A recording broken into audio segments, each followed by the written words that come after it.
అసలు పని వదిలేశారు. వసూళ్లపైనే దృష్టి పెట్టారు. రోడ్లపై సామాగ్రి పేరిట నిర్మాణదారులకు, చిరు వ్యాపారులకు జరిమానాలు వేసేస్తున్నారు. జీహెచ్ఎంసీ కమిషనర్ ఆదేశాలను గాలికొదిలేసి సామాన్య ప్రజలపై ఆర్థిక భారం మోపుతున్నారు.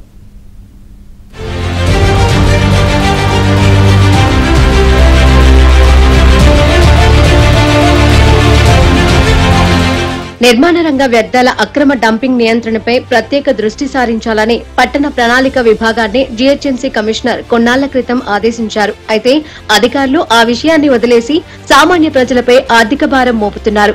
రోడ్లపై నిర్మాణ సామాగ్రి వేశారని, రహదారుల పక్కన వ్యాపారం నిర్వహిస్తున్నారని జరిమానా విధిస్తున్నారు. వీటిని C&D జరిమానాల కేటగిరీలో చూపి కేంద్ర కార్యాలయంలోని ఉన్నతాధికారులను తప్పుదోవ పట్టిస్తున్నారు.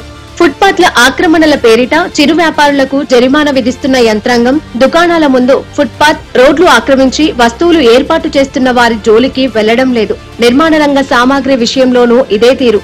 పెనాల్టీల పేరిట పౌరులను బెదిరించి కొందరు సిబ్బంది జేబులు నింపుకుంటున్నారన్న ఆరోపణలు ఉన్నాయి.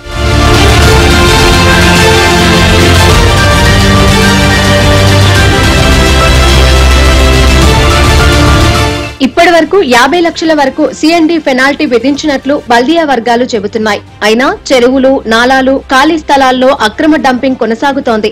బాపుఘాట్ మొదలు ఉప్పల్ వరకు మూసి వెంట నిర్మాణ రంగ వ్యర్థాలను యథేచ్ఛగా డంప్ చేస్తున్నారు. నదిలో దాదాపు 20 నుంచి 30 అడుగుల మేర మట్టిపోసి చదును చేస్తున్నారు. అనంతరం అక్కడ షెడ్లు, ఇతరత్ర నిర్మాణాలు చేపడుతున్నారు. కొన్ని ప్రాంతాల్లో ప్లాట్లు చేసి విక్రయిస్తున్నారు. ముసరాంబాగ్ వంతెన నుంచి అంబర్పేట్, రామంతపూర్ మీదుగా ఉప్పల్ వరకు మూసి వెంట నిర్మించిన రహదారికి ఇరువైపులా మట్టి కుప్పలు దర్శనమిస్తున్నాయి.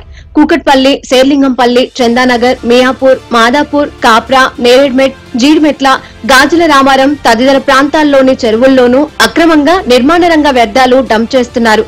నిర్మాణ రంగ వ్యర్థాల అక్రమ డంపింగ్ పైనే ప్రత్యేక దృష్టి పెట్టాలని ఉన్నతాధికారులు ఆదేశించినా క్షేత్రస్థాయిలో అందుకు భిన్నమైన పరిస్థితి కనిపిస్తోంది.